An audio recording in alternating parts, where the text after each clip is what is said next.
पंतप्रधान नरेंद्र मोदी यांच्या अध्यक्षतेखाली झालेल्या केंद्रीय मंत्रिमंडळाच्या बैठकीत 8व्या वेतन आयोगाच्या संदर्भातील निर्णयांना मान्यता देण्यात आली आहे।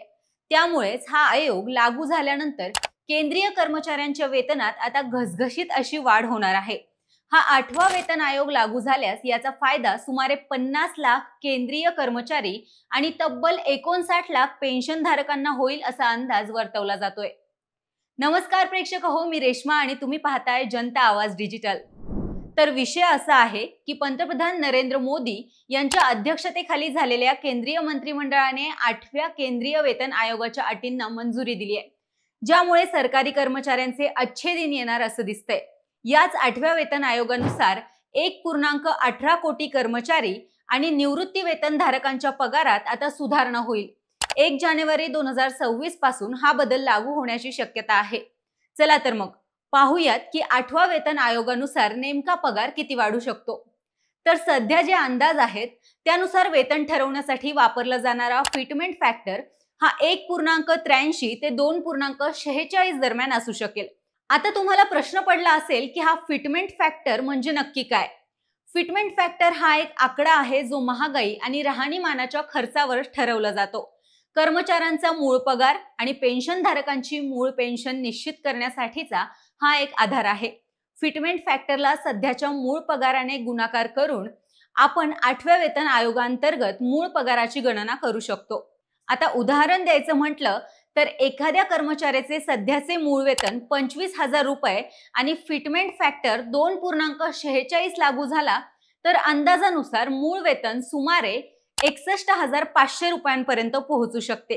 याशिवाय विविध लेवल प्रमाणे पगारवाढ ही साधारण 13 ते 34% या दरम्यान असण्याचे अनुमान आहेत। चला तर मग बघूयात की या योजनेचे नेमके लाभार्थी कोण असतील। पहिलं म्हणजे केंद्र सरकारचे कर्मचारी, दुसरं केंद्र सरकारचे पेन्शनर्स आणि तिसरं काही राष्ट्रीय संस्थांचे कर्मचारी। आता राज्य सरकारने हा आयोग लागू करावा की नाही हे ज्या त्या राज्याच्या निर्णयावर अवलंबून असेल।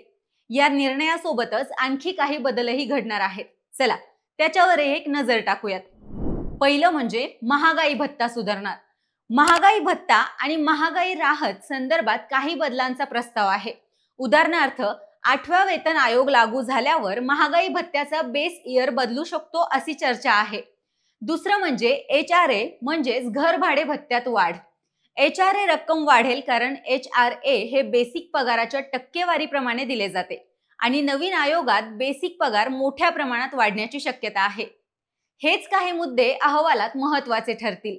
आता या सगळ्या गोष्टींवर केंद्र सरकारने देखील आपली भूमिका मांडली आहे।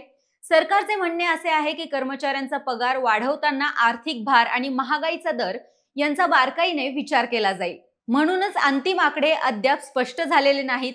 तसेच कर्मचाऱ्यांची देखील काही वक्तव्य समोर आली आहेत, ज्यात काही कर्मचारी संघटना फिटमेंट फॅक्टर हा 3.68 किंवा त्याहून अधिक करण्याची मागणी करतात। त्यामुळे कर्मचारी आणि सरकार यांच्यामधील ताण वाढला आहे। तर मित्रांनो, 8वा वेतन आयोग लागू होणार हे निश्चित, पण त्यात अजून काय काय बदल होतील हे सध्या तरी कोणीच सांगू शकत नाही। मग तुमचा पगार किती वाढणार, पेन्शन वाढणार का, याची खरी गणितं येत्या काळात स्पष्ट होतीलच। त्या अनुषंगाने आम्ही तुम्हाला अपडेट देतच राहू आणि असेच नवनवीन व्हिडिओज पाहण्यासाठी आजच आमच्या चॅनलला सबस्क्राइब करायला विसरू नका।